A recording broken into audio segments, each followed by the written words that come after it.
दोस्तों नमस्कार, आदाब, सत श्री अकाल। न्यूज़ क्लिक के कार्यक्रम हफ्ते की बात में आपका स्वागत है।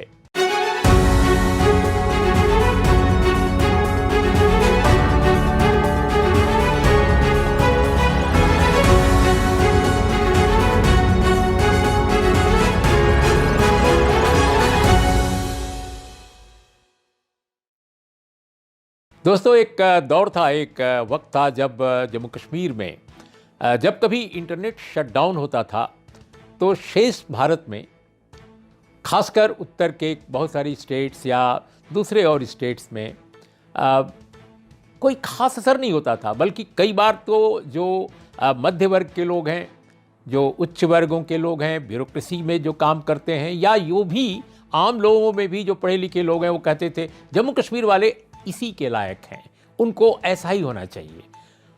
अब जम्मू कश्मीर वाले क्यों इस लायक हैं, वो ओपिनियन कैसे बन गई, वो विचार या धारणाएं कहां से आ गई लोगों के दिमाग में, जिन्होंने जम्मू कश्मीर कभी देखा नहीं, कभी वहां के लोग वहां ट्रेवल भी नहीं किया, ऐसे भी लोग। इसलिए कि टेलीविज़न हमें वही दिखाता था, और टेलीविज़न चूंकि हमको वही दिखाता था तो हम वही धारणा बना लेते थे।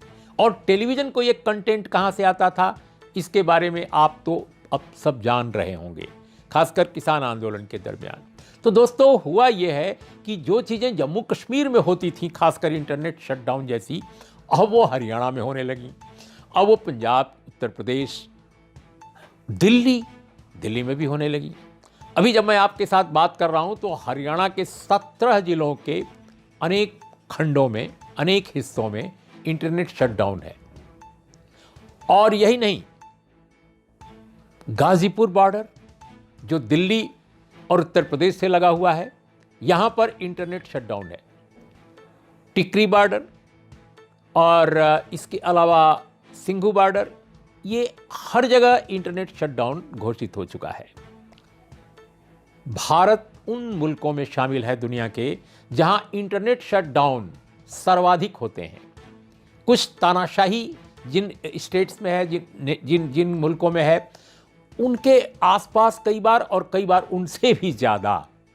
जैसे 2018-19 में पूरी दुनिया में जितना इंटरनेट शटडाउन हुआ, उसका 67% भारत में हुआ था, इंडिया में। और यूनेस्को जैसी ऑर्गेनाइजेशन ने, जो यूनाइटेड नेशन की है, आप सब जानते हैं, उसने भी चिंता जताई। क्योंकि जब इंटरनेट शटडाउन होता है दोस्तों, तो आप जानते हैं कि शिक्षा से लेकर के कारोबार तक और हर तरह की चीज़ें प्रभावित हो जाती हैं। सूचना का पूरा प्रवाह रुक जाता है, क्योंकि आज का ज़माना, स्वयं अपने देश की जो मौजूदा सरकार है, उसके जो बड़े नेता कहते हैं कि इंटरनेट के बगैर तो कुछ भी नहीं है। वो बड़े सोशल मीडिया पर बड़े एक्टिव लोग हैं। और यही नहीं, वो तो ये चाहते हैं कि अपने देश में जो मुद्रा विनिमय है, यानी जो आर्थिक लेन देन है, वो भी सिर्फ और सिर्फ डिजिटल प्लेटफॉर्म से हो या डिजिटल ढंग से हो। लेकिन आप जानते हैं कि बगैर नेट के बहुत सारी चीज़ें कैसे हो सकती हैं, बैंकिंग तक नहीं हो सकती है। तो इंटरनेट शटडाउन का जो पूरा ये मामला है, क्यों है, किसान आंदोलनकारी जो हैं, इसके बारे में उनकी अलग ओपिनियन है। किसान आंदोलनकारियों से अगर आप पूछिए, खासकर हमने कुछ लोगों से बात की, तो उनका ये कहना है कि इस बार जो इंटरनेट शटडाउन बार बार किया जा रहा है, खासकर बॉर्डर्स पर जहां भी धरने किसानों के हो रहे हैं, वो इसलिए किया जा रहा है कि सिंघू में और टिकरी बॉर्डर पे, गाजीपुर में जिस तरह की वारदात हुई थर्सडे की शाम को और रात तक वो चली गाजीपुर में। और आपको मैं बताऊं कि अब जैसे उदाहरण के तौर पे ये टिकरी में और सिंघू में ये कल की वारदात है। कल जो घटनाएं घटी, अटैक किया गया, उन पर हमले किए गए। और जो हमले किए गए, शुरू में लोगों ने कहा कि ये लोकल लोग हैं, टेलीविज़न भी यही दिखाता रहा, लोकल लोगों ने आक्रोश जाहिर किया है। क्यों? क्योंकि तिरंगे का अपमान किया है किसान आंदोलनकारियों ने। अब तिरंगे का अपमान किसने किया, और लाल किले में किसने जाकर के वहां पर घुसपैठ करी, ये चीज़ें बिल्कुल अब दूध का दूध और पानी का पानी क्लियर हो चुका है। सभी को मालूम हो गया है कि संयुक्त किसान मोर्चा जो है, उसका कोई बंदा, कोई व्यक्ति, कोई किसान लाल किले में नहीं गया, लाल किले के आसपास नहीं गया। उनका रूट ही अलग था, और यही नहीं, उनका टाइम भी अलग था। जो टाइम से पहले, परेड से पहले 26 जनवरी को जो कुछ लोग गए वो किसके लोग थे ये भी क्लियर हो गया है। दीप सिद्धू किस पार्टी का चुनाव एजेंट था ये भी क्लियर हो चुका है, भारतीय जनता पार्टी का। ये तो ऑन रिकॉर्ड है दोस्तों। और ये भी क्लियर हो गया है कि अभी तक उस व्यक्ति को, पहले तो एफआईआर ही नहीं हो रहा था, लेकिन अब तो उस पर अगर उसका नाम है मुकदमे में तो उसकी कोई अरेस्ट नहीं। ठीक वैसे ही जैसे दिल्ली के दंगों में उन लोगों पर कोई कार्रवाई नहीं हुई जिन्होंने दंगे भड़काए थे, जिन्होंने तमाम तरह के एब्यूजिव लैंग्वेज में जो नारे लगाए थे, और यही नहीं बल्कि आक्रामक ढंग के नारे लगाए थे। ये तक कहा था कि गद्दारों को गोली मार देनी चाहिए, क्या क्या बातें कही थी। ठीक उसी तरह से लाल किले के मामले में तिरंगा के अपमान की बात जो पूरे देश में प्रचारित की गई, जो एक झूठ था कि उसमें किसान आंदोलनकारियों का कोई रोल था, और उसी के नाम पर कल वहां पर टिकरी में और सिंघू में हमले कराए गए और कहा गया कि लोकल लोगों ने ऐसा किया है, जबकि वास्तविकता यह है कि जो नारे लगाने वाले थे वो हिंदुत्ववादी संगठनों की तरफ से आए लोग थे। उनके नारे वही थे जो आमतौर पे हिंदुत्ववादी संगठन लगाते हैं। और तमाम, अगर आप उन वीडियोस को देख लीजिए तो बिल्कुल क्रिस्टल क्लियर है, बिल्कुल साफ नज़र आता है कि आखिर वो कौन लोग हो सकते हैं जो इस तरह के नारे क्वाइन करते हैं, इस तरह के नारे गढ़ते हैं और लगाते हैं।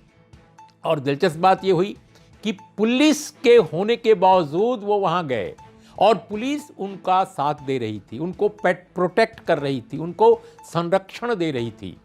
और दिलचस्प बात दोस्तों कि ये हमले दोनों जगह कराए गए, टिकरी में भी और सिंघू में भी। लोग घायल हुए हैं। इसके बावजूद जो किसान आंदोलनकारी हैं उन्होंने हाथ नहीं उठाया। आमतौर पे किसी भी, अब अपने बचाव में किसी ने कुछ किया हो अलग बात है, लेकिन उन्होंने, उनके तंबू फाड़ दिए गए, उनके बहुत सारी चीज़ों को डैमेज किया गया, इसके बावजूद नहीं। इसके पीछे कहानी क्या थी?